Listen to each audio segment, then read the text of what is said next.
Guys, this is Kamlesh Sharma and I welcome you all in Aurora IAS and this is lecture number 5 of our taxation chapter. ठीक है, पिछले lecture में हमने काफ़ी important concept discuss किया था कि भैया कैसे सेल्स टैक्स से ultimately we came to GST. ठीक है, सेल्स टैक्स से कैसे हम जीएसटी तक आते हैं, वो बहुत ही इंपॉर्टेंट कॉन्सेप्ट था.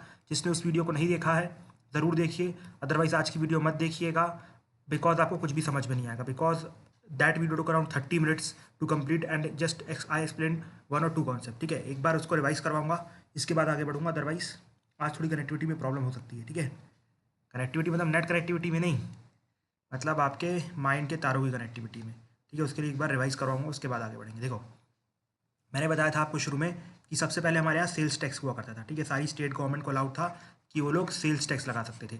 लेकिन सेल्स टैक्स में एक प्रॉब्लम थी. प्रॉब्लम ये थी कि कंप्लीट जो प्रोडक्ट हुआ करता था उसके ऊपर ये लोग टैक्स लगाते थे, ना कि वैल्यू एडेड के ऊपर. ना जो वैल्यू एडेड प्रोडक्ट है उसके ऊपर बस लगा रहा था. और अगर सिर्फ कंप्लीट प्रोडक्ट पे लगाते थे तो उससे क्या होता था, प्राइसेस बहुत ज़्यादा बढ़ जा रहे थे. अब जब प्राइसेस आप सोचो बड़े होंगे, मतलब इन्फ्लेशन बहुत हाई होगा. जब इन्फ्लेशन हाई होगा तो सिंपल सी बात है कि चलो क्रीपिंग तो ठीक है, लेकिन जब वो ट्रॉटिंग पहुंच जाता तो हमारे यहाँ डिमांड एकदम से कम हो जाती थी. ठीक है, लोग खरीदेंगे नहीं चीज़ों को. जब लोग खरीदेंगे नहीं तो क्या होगा, प्रोडक्शन नहीं होगा. ठीक है, प्रोडक्शन नहीं होगा. जब प्रोडक्शन नहीं होगा तो जीडीपी नहीं बढ़ेगी. जीडीपी नहीं बढ़ेगी तो आप पास एम्प्लॉयमेंट नहीं आएगी. ठीक है, अब यहाँ पर आप कंफ्यूज मत करना, मैं बोल रहा हूँ क्रीपिंग इन्फ्लेशन अच्छा होता है. ठीक है, इन्फ्लेशन अच्छा नहीं होता, क्रीपिंग इन्फ्लेशन अच्छा होता है. मतलब जो 4% से 6% तक रहता है, लेकिन अगर उससे ऊपर होने लगता है तो ऑटोमेटिकली भाई आप सोचो, अगर एक लिमिट तक प्राइस है तो लोग चीज़ों को खरीदेंगे. लेकिन अगर उससे ज़्यादा हो जाएगा, जैसे फॉर एग्जाम्पल आज जो पार्ले जी की बिस्किट 2 रुपये की मिलती है, कल अगर वो 50 रुपये की मिलेगा, आप खरीदोगे? नहीं खरीदोगे ना. तो सेम चीज़ यहाँ पर है कि क्रीपिंग इन्फ्लेशन अच्छा है, लेकिन गवर्नमेंट की इस पॉलिसी की वजह से, मतलब सेल्स टैक्स की वजह से इतना ज़्यादा प्राइस बढ़ चुका था कि भैया इन्फ्लेशन इतना हाई हो चुका था कि एकदम से प्रोडक्शन कम होने लगता, बिकॉज लोगों ने डिमांड कम कर दी थी. तो अल्टीमेटली गवर्नमेंट को कुछ ना कुछ तो करना था. सोल्यूशन ये था कि जो वैल्यू एडेड प्रोडक्ट है, मतलब यहाँ पर जिन्होंने वैल्यू एड किया उसके ऊपर टैक्स लगाओ. तो क्या निकल के आता है हमारे सामने, वैल्यू एडेड टैक्स आता है. लेकिन उसमें भी कुछ प्रॉब्लम थी कि भैया जो फाइनल कंजम्पशन हुआ करता था उसके ऊपर आप टैक्स लगा दिया करते थे. ऊपर से हर स्टेट में वेरी करता था. फॉर एग्जाम्पल अगर यूपी में 18% है तो गुजरात में 10% है. और दूसरी बात जिस वजह से ease of doing business promote नहीं हो रहा है. ठीक है, इसके बाद लास्ट चीज़ ये आती है कि जो दूसरे स्टेट्स हैं, ठीक है, उनके ऊपर बहुत ज़्यादा अफेक्ट हो रहा था. ठीक है, उनके ऊपर बहुत ज़्यादा अफेक्ट हो रहा था. जैसे फॉर एग्जाम्पल जो प्रोड्यूसर स्टेट थे, ठीक है, प्रोड्यूसर स्टेट चीज़ें प्रोड्यूस कर रहे हैं, ठीक है, उनको ज़्यादा मिलना चाहिए. लेकिन जहाँ पर कंजम्पशन ज़्यादा हो रहा है, फॉर एग्जाम्पल यूपी में डिमांड ज़्यादा है तो वहाँ पर कंजम्पशन हो रहा है, तो प्रोड्यूसर टैक्स को उनका टैक्स नहीं मिल रहा था. ये सब मैंने डिटेल में पिछली बार बताया था, बस रिवाइज करवा रहा हूँ. ठीक है, तो ये सब प्रॉब्लम थी. तो इससे ईज ऑफ डूइंग प्रमोट नहीं हो रहा था. तो गवर्नमेंट सोचा कि भैया ये वैट भी खराब है, अब क्या करते हैं, हम जीएसटी लेके आते हैं जिससे कि हर जगह एक ही टैक्स रहेगा. अब हर जगह एक टैक्स तो रह नहीं सकता था, ये तो गवर्नमेंट को पता था. तो गवर्नमेंट ने इसके ऊपर 4 स्लैब बना दी. ठीक है, 4 स्लैब बना दी. कितने की, 5 की, 12 की, 18 की और 28 की. ठीक है, ये 4 स्लैब बना के तैयार कर दी. और उसके अंदर धीरे धीरे ये जो आप कह सकते हैं इन स्लैब्स के अंदर प्रोडक्ट को डालना चालू कर दिया. क्या क्या प्रोडक्ट है, क्या क्या प्रोडक्ट नहीं है, वो एक बार पढ़ लेना, बाकी अब ऐसे कोई नहीं पूछेगा. अब इससे क्या हुआ, ease of doing business promote हुई. क्यों? बिकॉज सिर्फ और सिर्फ वैल्यू एडेड पे टैक्स लग रहा था, फुल कंजम्पशन में नहीं लग रहा था. बिकॉज जो वेट टैक्स पहले लगते थे उसमें आखिरी में फुल कंजम्पशन में भी लग जाता था और वैल्यू एडेड में भी लगता था, तो कुछ खास फायदा नहीं हुआ था. लेकिन जीएसटी में क्या हो रहा है, जीएसटी में सिर्फ और सिर्फ वैल्यू एडेड में प्रोडक्ट दैट मीन्स टैक्स लग रहा है. ये सब मैंने बताया था क्या वैल्यू एडेड, तो आज कोई नहीं पूछेगा. ठीक है, पिछली वीडियो देखनी पड़ेगी आपको. और ऊपर से सारे के सारे स्टेट में जो टैक्सेस थे वो यूनिफॉर्म हो गए. यूनिफॉर्म होने का फायदा क्या है, यूनिफॉर्म होने का फायदा मतलब ये कि ease of doing business promote होगी. ठीक है, अब देखो ये सब जो पूरा मैकेनिज्म था ये ऑनलाइन मैकेनिज्म था. ठीक है, मतलब इनपुट टैक्स क्रेडिट के बारे में आपको बताया था कि भाई अगर आपको आपका टैक्स वापस चाहिए तो आपको रिसिप्ट दिखानी पड़ेगी. तो अब आप हमें रिसिप्ट दो या ना दो, सिंपल सी बात है कि भाई आपने रिसिप्ट तो प्रिंट की होगी और आपको गवर्नमेंट को भेजना पड़ेगा, तभी आपको आपका इनपुट टैक्स रेट मिलेगा. तो उसके लिए गवर्नमेंट ने एक पोर्टल बनाया जिसका नाम था जीएसटीएन पोर्टल. ठीक है, जीएसटीएन पोर्टल शुरू में एक प्राइवेट पोर्टल था, मतलब गवर्नमेंट की हिस्सेदारी सिर्फ और सिर्फ 49% थी, बाकी प्राइवेट सेक्टर के पास 51% था. लेकिन इसके बाद गवर्नमेंट ने बोला कि भाई इस पर स्टेट गवर्नमेंट और सेंट्रल गवर्नमेंट दोनों अपनी हिस्सेदारी बढ़ाएंगे. जैसे फॉर एग्जाम्पल 50-50% की दोनों की जिम्मेदारी रहेगी. और अब ये जो है जीएसटीएन पोर्टल स्टेट मतलब कंप्लीटली गवर्नमेंट पोर्टल बन चुका है. पहले लेकिन याद रखना ये एक प्राइवेट पोर्टल था, इससे ज़्यादा कुछ याद नहीं रखना जीएसटीएन के बारे में, बाकी सब भूल जाना. ठीक है, तो ये सब चीज़ें हमने पिछली बार के लेक्चर में पढ़ लिया था. ठीक है, मैंने आपको 5 मिनट में सब शॉर्ट में बताया है, लेकिन आपको पिछला लेक्चर देखना पड़ेगा अगर आपने नहीं देखा है. अब देखो, आपने जीएसटी के अंदर बहुत सारे टैक्सेस सुने होंगे, लाइक सीजीएसटी, एसजीएसटी या फिर यूटीजीएसटी. ठीक है, इसके बाद आपने आईजीएसटी भी सुना होगा.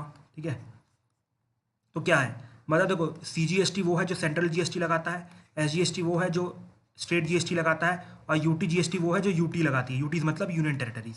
लेकिन भाई आईजीएसटी क्या है, ये सब तो आपको भी पता थे, मुझे भी पता है कि आपको ये सब पता था. बट फिर भी मैंने इस पर टाइम वेस्ट क्यों किया, बिकॉज IGST आपको जानना ज़रूरी है। अभी IGST क्या होता है भाई, IGST मतलब ये कि अगर ट्रेड दो स्टेट्स के बीच में हुआ है, ठीक है, ट्रेड अगर दो स्टेट्स के बीच में हुआ, for example UP and Gujarat, ठीक है, यूपी एंड गुजरात, तो अब प्रोडक्ट का ट्रांसफर हुआ है, ठीक है, प्रोडक्ट का ट्रांसफर हुआ है, गुजरात को थोड़ा सा लॉस होगा, तो गुजरात को लॉस कंपनसेट करना पड़ेगा because it is a producer state और यहाँ पर कंजम्पशन हो रहा है। तो इसको कंपनसेट करने के लिए सेंट्रल गवर्नमेंट ने प्रपोज किया IGST, ठीक है, IGST इंटर स्टेट GST, ठीक है, इंटर स्टेट GST। अब आपको पता है स्टेट के बीच में जब ट्रेड होता है, ये स्टेट और सेंटर के बीच में जब ट्रेड होता है, तो सिर्फ और सिर्फ सेंट्रल गवर्नमेंट के पास पावर है ये करने की, तो सेंट्रल गवर्नमेंट IGST लगाएगी और इसका जो 50% है वो प्रोड्यूसर स्टेट को जाता है, बाकी का 50% सेंट्रल गवर्नमेंट को जाता है, ठीक है। तो इससे जो हमारे आप कह सकते हैं जो प्रोड्यूसर स्टेट है वो भी कंपनसेट हो जाते हैं, और साथ ही साथ जो वेरिएशन है जो आ रहा था कि भाई कहीं पर 10% कहीं पर 12%, वो भी खत्म हो गया। जैसे फॉर एग्जाम्पल मैंने आपको लास्ट वीडियो में एग्जाम्पल के थ्रू बताया था कि भाई जैसे मान लो कि एक गाड़ी है जिसका प्राइस है 5 लाख रुपए, ठीक है, गुजरात में, लेकिन सेम गाड़ी का प्राइस उत्तर प्रदेश में 7 लाख रुपए, बिकॉज में टैक्स ज़्यादा लगा है। तो ये लोग क्या किया करते थे हमारे यूपी वाले कि ये लोग जाएंगे गुजरात से डायरेक्टली गाड़ी खरीद के ले आएंगे और वहाँ से चलाते हुए वापस आ जाएंगे, तो गुजरात को यहाँ पर फायदा हो जाता था बिकॉज उनके यहाँ सेल्स टैक्स कम है, ठीक है।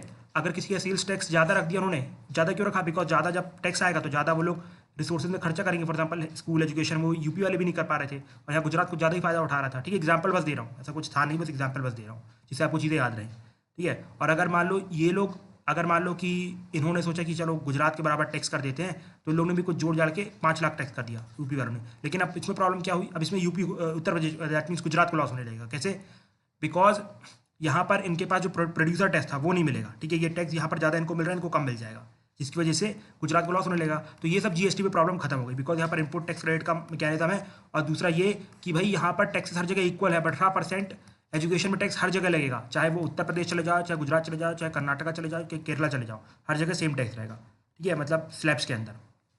समझ में आया। अब देखो सिंपल सी बात थी, अब कुछ प्रोडक्ट है जिनके ऊपर टैक्स बहुत ज़्यादा होगा एक टाइम पे जब वैट लगता था, ठीक है, कुछ स्टेट में कुछ चीज़ों में प्रोडक्ट बहुत ज़्यादा हो, जैसे फॉर एग्जाम्पल कि आप कह सकते हैं व्हील चेयर, उसके ऊपर मान लो उत्तर प्रदेश में लगाया जाता 15% और मध्य प्रदेश में लगाया जाता था मान लो 5%, ठीक है, इस तरह का था। अब क्या होगा कि भाई हर जगह व्हील चेयर का प्राइस सेम हो जाएगा बिकॉज प्रोडक्शन कॉस्ट तो सेम है ना। जैसे मान लो कोई फैक्ट्री वाला बना रहा है, उसने तो भैया 5 रुपये की मान लो व्हील चेयर बना दी, अब वो तो हर किसी को हर स्टेट को 5 रुपये में बेचेगा, लेकिन ये स्टेट वाले बीच में अपना 2-3 रुपये टैक्स लगा दिया करते थे और उस प्रोडक्ट का प्राइस 7 से 8 रुपये हो जाता था। लेकिन अब प्राइस सेम ही लगेगा, मतलब टैक्स सेम लगेगा, मतलब 1 रुपये लगेगा, तो प्रोडक्ट का प्राइस क्या आएगा अल्टीमेटली 6 रुपये, ठीक है। अब इससे फ़ायदा होने वाला है कंज्यूमर को, लेकिन ये जो कंपनीज होंगी क्या करेंगी, ये लोग इस फायदे को खाना चाहेंगे। मतलब ये लोग क्या करेंगे कि अगर मान लो स्टेट ने यहाँ पर 1 रुपये से बस टैक्स लगाया है, ठीक है, हर जगह पूरे इंडिया में, तो लोग क्या करेंगे, ये लोग देख रहे थे पहले तो भैया 7 से 8 रुपये का बिक रहा था ये प्रोडक्ट, तो लोग क्या करेंगे अपना यहाँ पर 3 रुपये जोड़ देंगे और इनको आखिरी में 8 रुपये में बेचेंगे। तो ये गलत है। कंज्यूमर को आपको जो भी प्रॉफिट है ट्रांसफर नीचे करना चाहिए, ठीक है, प्रॉफिट ट्रांसफर नीचे करना चाहिए, और ये लोग नहीं करते हैं। ये गवर्नमेंट जानती थी, इसलिए गवर्नमेंट ने क्या किया, एंटी प्रॉफिटरिंग क्लॉज लाया, मतलब इसके अंदर एक एंटी प्रॉफिटरिंग बॉडी बनाई गई है जो कि देखेगी कौन सी कंपनीज ये जो प्राइस है जो प्रॉफिट हुआ है कस्टमर को ट्रांसफर नहीं कर रहे, मतलब कौन से कंपनीज इस टाइप की ट्रिक खेल रही कि मतलब जिनमें टैक्स कम किया और उन्होंने दोबारा प्राइस बढ़ा के उतने में बेच दिया। तो ऐसा कौन सी कंपनीज कर रही है, जो भी ऐसा करेंगी तो उनके खिलाफ स्ट्रिक्ट एक्शन लिया जाएगा एंटी प्रॉफिटरिंग बॉडी के द्वारा, ठीक है। लाइक फॉर एग्जांपल आप कह सकते हैं कि उनका लाइसेंस भी कैंसिल किया जा सकता है या उन पर हैवी फाइन लगाया जा सकता है, ये सब चीज़ें की जा सकती है, ठीक है। शुरू में इसका कार्यकाल सिर्फ और सिर्फ 2 साल के लिए था, लेकिन अभी रिसेंट में लास्ट ईयर गवर्नमेंट ने इसका कार्यकाल बढ़ा दिया है। क्यों, बिकॉज अभी तक उनका पर्पस पूरा नहीं हुआ है। ओके, अब देखो, अब आप ये बताओ GST में टैक्स रेट कौन डिसाइड करता है, स्टेट गवर्नमेंट? नहीं। Central government? बिल्कुल भी नहीं। इसका आंसर है GST काउंसिल, ठीक है, GST काउंसिल। देखो GST काउंसिल में स्टेट की और सेंट्रल की रिप्रेजेंटेशन है, मतलब स्टेट गवर्नमेंट और सेंट्रल गवर्नमेंट मिल के डिसाइड करेंगे कि भैया किस प्रोडक्ट पे क्या टैक्स लगेगा। ओके, समझ में आया? अगर आपको कोई भी प्रोडक्ट मान लो जिसके ऊपर 18% टैक्स लग रहा है, अगर उसको आपको 28 में लाना है या 12 पे लाना है या 4 मतलब 5 पे लाना है, तो आपको GST काउंसिल की रिकमेंडेशन चाहिए होगी। मतलब GST काउंसिल जब हाँ बोलेगी तभी आप ऐसा कर सकते हो, otherwise you can't do this. Okay, अब देखो, अब आप समझ रहे हो कि भैया GST काउंसिल में सेंट्रल गवर्नमेंट भी है, स्टेट गवर्नमेंट भी है, तो दोनों के पास लगभग सेम पावर होगी, या फिर आप कह सकते हैं कि सेंट्रल गवर्नमेंट के पास ज़्यादा पावर होगी या फिर स्टेट गवर्नमेंट के पास ज़्यादा पावर होगी। तो ऐसा कुछ भी नहीं है, ठीक है। एक्चुअली में क्या है कि स्टेट, देखो अगर आपको कोई भी बिल पास करवाना है यहाँ पर GST काउंसिल के अंदर, जैसे कि मान लो आपको लगवाना है कि भैया एजुकेशन के अंदर 18% है, इसको आप 28% कर दो, ठीक है, लेकिन आपको उसके लिए 75% मेंबर की रजामंदी चाहिए होगी, ठीक है, 75% मेंबर की रजामंदी चाहिए होगी, ठीक है। समझ में आया? नहीं आया? आई थिंक आ गया 75% की रजामंदी चाहिए। तो अब इसमें देखो, उसमें 1/3 वोट जो होते हैं पूरे 100 में, ठीक है, 100 में से 1/3 जो वोट होंगे किसके पास होंगे, वो होंगे सेंट्रल गवर्नमेंट के पास, और 2/3 जो वोट होंगे स्टेट गवर्नमेंट और यूटी गवर्नमेंट के पास होंगे। तो आप देखो, ना ही ये लोग अपने दम पे कोई भी बिल पास करवा सकते हैं और ना ही सेंट्रल गवर्नमेंट अपने दम पे कोई भी बिल पास करवा सकती है। जब दोनों जुड़ेंगे, ठीक है, जब दोनों हाँ बोलेंगे, तभी कहीं जाके 75% की मेजोरिटी बनेगी और कोई भी बिल पास होगा। तो एक तरीके से आप कह सकते हैं ये कोऑपरेटिव फेडरलिज्म का बहुत ही अच्छा एग्जाम्पल है जीएसटी काउंसिल, ठीक है, जिसमें जब तक दोनों साथ नहीं आएंगे, तब तक कोई भी बिल पास नहीं होगा। अब जीएसटी गवर्नमेंट ने लेके आई तो बहुत सारे फायदे गिनवाए थे, तो अपन भी देख लेते हैं क्या क्या फायदे हैं। सबसे पहली बात तो प्राइसेस कम होंगे। मैंने आपको बताया कैसे प्राइसेस कम होंगे। जैसे फॉर एग्जांपल कोई प्रोडक्ट था 5 रुपये, अगर उसमें पहले टैक्स 2 से 3 रुपये लग रहा था कुछ स्टेट्स में, अब पूरे इंडिया में 1 रुपये हो जाएगा, तो वो प्रोडक्ट 6 रुपये का हो जाएगा, ठीक है। अब लेकिन गवर्नमेंट को पता था कि यहाँ पर कोई ना कोई बिजनेस तो चोर करेगा, तो ये लोग हो सकता है अपना प्राइस 3 रुपये बढ़ा के उसको दोबारा 8 रुपये में बेच दें। तो उसको खत्म करने के लिए, ठीक है, उसको खत्म करने के लिए क्या किया इन लोगों ने, उसको खत्म करने के लिए इन्होंने एंटी प्रॉफिटिंग बॉडी बनाई, जो कि देखेगी कौन ऐसा काम कर रहा है, जो वैसा काम करेगा उनके खिलाफ सख्त एक्शन लिया जाएगा। अब इसके बाद सिंपल सी बात है, प्राइसेस कम होंगे, ठीक है, मतलब लोगों के हाथ में पैसा ज़्यादा होगा। ये मैंने इन्फ्लेशन बताया था कैसे ज़्यादा होगा, अब मत पूछना भाई, ठीक है, इन्फ्लेशन देखना एक बार फिर से। तो उससे क्या होगा, कंजम्पशन बढ़ेगा, मतलब लोग चीज़ें खरीदना चालू करेंगे, ठीक है। जैसे फॉर एग्जाम्पल आपके पास मान लो शुरू में सिर्फ 5 रुपये हुआ करते थे, लेकिन अब गवर्नमेंट ने कोई आपको छूट दी और ये आपकी सेविंग शुरू में 5 रुपये होती है, मतलब आपकी इनकम 50 रुपये है और आपने सब अपना खाना पीना रहना खाना जो सब खर्चा कर दिया, और उसके बाद आपकी 5 रुपये की सेविंग बची। लेकिन गवर्नमेंट ने कुछ चीज़ों के प्राइस कम कर दिए, तो अब आपकी सेविंग 10 रुपये की हो गई। तो अब सिंपल सी बात है, आपके पास एक्स्ट्रा पैसा है तो आप एक्स्ट्रा इन्वेस्ट करोगे, तो कंजम्पशन बढ़ेगी। अब जब सिंपल सी बात है डिमांड बढ़ेगी इकोनॉमी में, तो फैक्ट्री वाले क्या करेंगे, प्रोडक्शन बढ़ाएंगे। ये मैंने बताया था इन्फ्लेशन में, ठीक है, प्रोडक्शन बढ़ाएंगे मतलब क्या होगा, ग्रोथ बढ़ेगी। जब ग्रोथ बढ़ेगी तो क्या होगा, ग्रोथ बढ़ेगी तो इंप्लॉयमेंट बढ़ेगी, इंप्लॉयमेंट बढ़ेगी तो मतलब देश की इकोनॉमी बढ़ेगी, ठीक है। अब सिंपल सी बात है, एक्सपोर्ट भी बढ़ेंगे, ठीक है, एक्सपोर्ट भी बढ़ना चालू होंगे, बिकॉज प्राइसेस कम होंगे तो एक्सपोर्ट्स बढ़ेंगे। इसके बाद जो इवेजन ऑफ टैक्सेस हो रहा था, इवेजन ऑफ टैक्सेस को रोकने के लिए एंटी प्रॉफिटिंग बॉडी है। और साथ ही साथ मैंने आपको इनपुट टैक्स रेट का मैकेनिज्म बताया कि पहले दुकानदार लोग क्या किया करते थे कि टैक्स कंज्यूमर से लेते थे फिर गवर्नमेंट को देते थे, ठीक है। तो इसमें ये लोग बिल दिखाएंगे तभी माना जाएगा इन लोगों ने प्रोडक्ट बेचा। लेकिन आजकल ऐसा होता है कि जो दुकानदार होते हैं उनसे पहले टैक्स ले लिया जाता है। अब अगर उनको अपना टैक्स वापस चाहिए तो उनको वो जो रिसिप्ट है वो दिखानी पड़ेगी, तो लोग जानबूझ के दिखाएंगे बिकॉज उन्होंने अपने जेब से पहले ही टैक्स भर दिया है। तो उसको काउंटर मिल रहा है, मतलब इस तरीके से जो टैक्स इवेजन पहले होता था उसको रोका है, ठीक है। मैंने पिछले लेक्चर में अच्छे से एक्सप्लेन किया था भाई, अब कोई नहीं बोलेगा समझ में नहीं आया, ठीक है। ऊपर से ई फाइलिंग है, यहाँ पर जीएसटीएन पोर्टल है, ऑनलाइन कंप्लीट पोर्टल है, तो आप ऑनलाइन तो जानते हो बहुत आसान होता है काम करना, ठीक है। तो ये सब पॉजिटिव है हमारे किसके, जीएसटी है। अब इसके बाद लेकिन कुछ नेगेटिव भी है। सबसे पहली बात है कि भाई एकदम से प्राइस कम होंगे, अगर एकदम से प्राइसेस नीचे जाएंगे तो क्या होगा, इन्फ्लेशन बढ़ सकता है। मैंने आपको बताया था डिमांड पुल इन्फ्लेशन हो सकता है। डिमांड पुल इन्फ्लेशन क्या बताया था कि भैया लोगों के हाथ में पैसा बहुत ज़्यादा आ गया, लेकिन उस हिसाब से प्रोडक्शन नहीं हुआ, सप्लाई नहीं बढ़ी, जिससे डिमांड पुल इन्फ्लेशन आ जाएगा। For more information you can watch my inflation lectures, ठीक है। इसके बाद बहुत सारी कंपनीज है जो जीएसटी में अपने आपको रजिस्टर नहीं कर पाएंगे। अरे भैया कितने ऐसे छोटे दुकानदार हैं जिनका बिजनेस तो बड़ा है लेकिन कुछ पढ़े लिखे नहीं है, तो उनको काफ़ी प्रॉब्लम होती है जीएसटी में रजिस्टर करने में। और ऊपर से अब सीए का आपने नया धंधा खोल दिया है तो उनको भी बड़ा फ़ायदा हो रहा है। और जो एक चीज़ मैंने बताई थी कि जो प्रॉफिट होगा वो लोग कंज्यूमर को ट्रांसफ़र नहीं करेंगे, तो ये भी एक नेगेटिव है। इसके बाद अनऑर्गेनाइज सेक्टर में आप जीएसटी लगाओगे तो उनको बड़ी प्रॉब्लम होगी। और इसके बाद जीएसटी के कुछ शॉर्ट टर्म इम्पैक्ट देखने को मिलेंगे। जैसे फॉर एग्जांपल एकदम से प्रोडक्शन नीचे होगा, और हुआ भी था जब 2017-18 के आसपास जीएसटी इंट्रोड्यूस हुआ था, तो उस टाइम पे एकदम से हमारी इकोनॉमी गिरी थी, बिकॉज उससे पहले डिमोनेटाइजेशन भी हुआ था, ठीक है। तो ये रहा हमारा कंप्लीट जीएसटी का पॉजिटिव नेगेटिव। और ऊपर से एक प्रॉब्लम किसकी थी जीएसटी को लेके, स्टेट्स की, ठीक है। स्टेट्स डिमांड कर रहे थे भैया हमारे पास अभी सेल्स टैक्स है, ठीक है, मतलब वैट है, उससे हमारे पास बड़ा प्रॉफिट हो जाता है, ओके, बड़ा प्रॉफिट हो जाता है। और साथ ही साथ हमारे पास कुछ और टैक्सेस है, फॉर एग्जांपल अल्कोहल, ठीक है, इन सब में हमारी अच्छी कमाई हो जाती है, बिकॉज हम रात तक बोलते हैं कि भाई खुला रखो और हमें बस ऊपर से पैसे पहुंचा दो, काम हो जाएगा, है ना। यही होता है ना सबके, हमारे यहाँ तो यही होता है भाई। हमारे यहाँ बार 12 बजे तक भी खुले रहते हैं। रूल है कि 10 बजे बंद कर दिए जाते हैं, बट फिर भी पुलिस वाले खुद सामने बैठ के लगाते रहते हैं और पैसे नीचे से देते जाते हैं। तो ये हमारे यहाँ का सिस्टम है, हमारे यहाँ तो ये है, बाकी का पता नहीं। आई होप पूरे इंडिया में यही है शायद तक, क्योंकि हम भी इंडियन से अलग से नहीं हैं, बट फिर भी इशू ऑफ स्टेट क्या था, इशू ऑफ स्टेट ये था कि भाई हमारा टैक्स कम हो जाएगा। तो उनका ये था कि भाई आप हमें रेवेन्यू न्यूट्रल रेट दो, मतलब ये कि हमारा जितना कम हो रहा है टैक्स उतना ही आप हमें भर के दो, ठीक है। लेकिन इस बात पे रजामंदी नहीं थी सेंट्रल गवर्नमेंट की, तो अल्टीमेटली बहुत बातचीत हुई और इसके बाद ये लोग इस नतीजे पे पहुँचे कि भाई क्या करते हैं कि हम शुरू के 5 साल तक हम आपको जो भी लॉस होगा जीएसटी लाने की वजह से हम आपको 100% कंपनसेट करेंगे। जैसे फॉर एग्जाम्पल कि अगर मान लो कि उत्तर प्रदेश है, ठीक है, उसका मान लो जीएसटी आने से पहले 5,000 रुपये आते थे, ऐसा मान के चलो, और उसके बाद जीएसटी आने के बाद यूपी का हो गया फंड 3,000 रुपये। तो 5 साल तक ये लोग क्या करेंगे, 5 साल तक ये लोग आपको 2,000 रुपये सेंट्रल गवर्नमेंट दे दी जाएगी अपने जेब से, ठीक है, 2,000 रुपये दे दी जाएगी। अब आप सोच रहे हो सिर्फ 5 साल क्यों, 5 साल इसलिए बिकॉज सेंट्रल गवर्नमेंट का इसका मानना था कि भाई ऑटोमेटिकली 5 साल में जो जीएसटी के जो नेगेटिव इम्पैक्ट शुरू में आएंगे, ठीक है, उसके जो नेगेटिव इम्पैक्ट खत्म हो जाएंगे, ठीक है, और जो फायदा लॉन्ग रन में मिलेगा because ease of doing business promote होगा, ease of doing business promote होगा मतलब बहुत सारी फैक्ट्रीज खुलेंगी, जब फैक्ट्रीज खुलेंगी तो प्रोडक्शन बढ़ेगा, ठीक है, तो इकोनॉमी तो बढ़ेगी, साथ ही साथ जो गवर्नमेंट का टैक्स है वो भी बढ़ेगा ना, तो अल्टीमेटली ये जीएसटी आपको लॉन्ग टर्म में फायदा करेगा, शॉर्ट टर्म में नहीं। जैसे एसआईपी का अपन बोलते हैं, शॉर्ट टर्म में भैया लॉसेस हैं लेकिन लॉन्ग टर्म में फायदे हैं, ठीक है, सेम चीज़ यहाँ पर भी है। ओके, तो ये सोच के किया गया था। एक सेकेंड,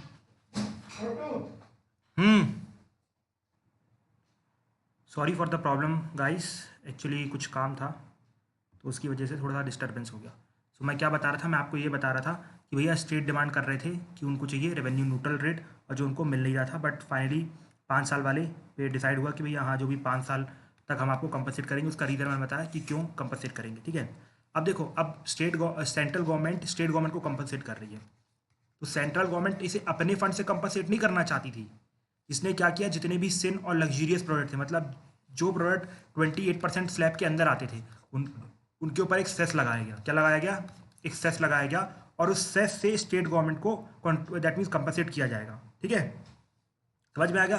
तो ये इस तरह का पूरा मैकेनिज्म बना था। अब इसमें डिमांड ये उठी, मतलब बहुत डिबेट ये आया कि भैया स्टेट्स ने ना अपनी ऑटोनॉमी खो दी है, और ये सब डिबेट्स कब आए थे, जैसे फॉर एग्जांपल हमारे आप कह सकते हैं जब जो अपना केरला में फ्लड्स आए, या फिर अभी जो रिसेंट में हैदराबाद में फ्लड्स आए, तो इन सब के वे बात ये हुई कि पहले जो स्टेट गवर्नमेंट थी क्या किया करती थी, अगर फ्लड्स आते थे या कोई भी आपदा आती थी तो उस टाइम पे लोग अपना वैट बढ़ा दिया करते थे और एक्स्ट्रा रेवेन्यू को जनरेट किया करते थे। जब एक्स्ट्रा रेवेन्यू जनरेट होता था तो उससे लोगों की मदद किया करते थे। लेकिन अब प्रॉब्लम ये हो गई है, अगर कुछ भी चेंजेस लाने हैं वैट में, जीएसटी में, मतलब जो भी टैक्सेस हैं जीएसटी के अंदर, तो उसमें आपको जीएसटी काउंसिल की रजामंदी चाहिए, और जीएसटी काउंसिल की रजामंदी कब मिलेगी, जब सारे स्टेट्स रेडी होंगे और साथ ही साथ जब सेंट्रल गवर्नमेंट भी रेडी होगी। तो ऐसा कुछ हो नहीं रहा था, ठीक है। तो इस वजह से लोगों ने बोला कि there was loss of autonomy of states.